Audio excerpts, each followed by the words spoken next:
L'Observatoire congolais des droits de l'homme vient d'accéder au bureau de la Fédération internationale des droits de l'homme.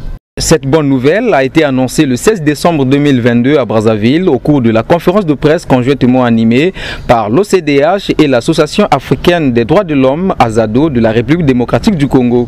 Ce nouveau statut permet à cette ONG d'être plus efficace. Dès lors, quel changement peut-on attendre de l'OCDH avec ce statut? Ce qui va changer, c'est la qualité du travail de l'OCDH.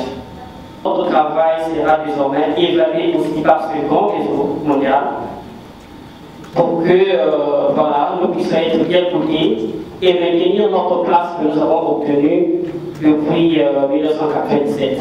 Et donc sur le plan national, il y a un travail de qualité qui se fera parce que nous avons l'obligation de remonter les rapports au niveau du bureau international sur tout ce qui se passe dans notre pays ou dans la sous-région comme Maître a dit. Au niveau international, qu'est-ce qui va changer?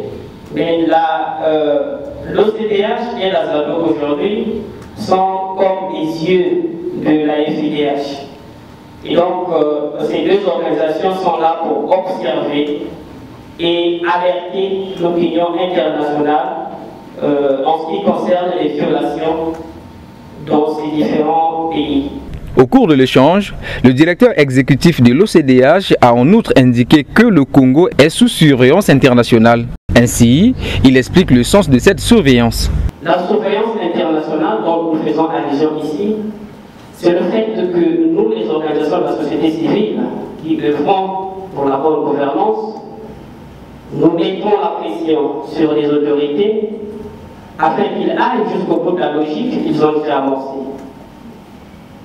Et la Fédération internationale des droits de l'homme, à son niveau, mettra aussi la pression, dans la mesure du possible bien sûr, pour que nous puissions arriver à l'aboutissement de certains textes, de certains documents qui ont déjà été engagés. Ce qui ne veut pas dire que tout se fera désormais dans la transparence.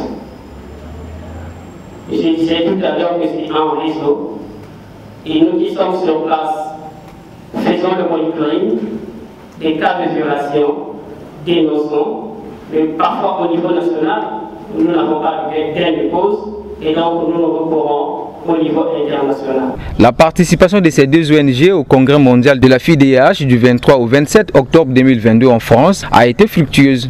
Hormis l'OCDH qui a accédé au bureau de la FIDH, Maître Ali Bouangui du Congo-Brazzaville a été élu vice-présidente du bureau de la FIDH.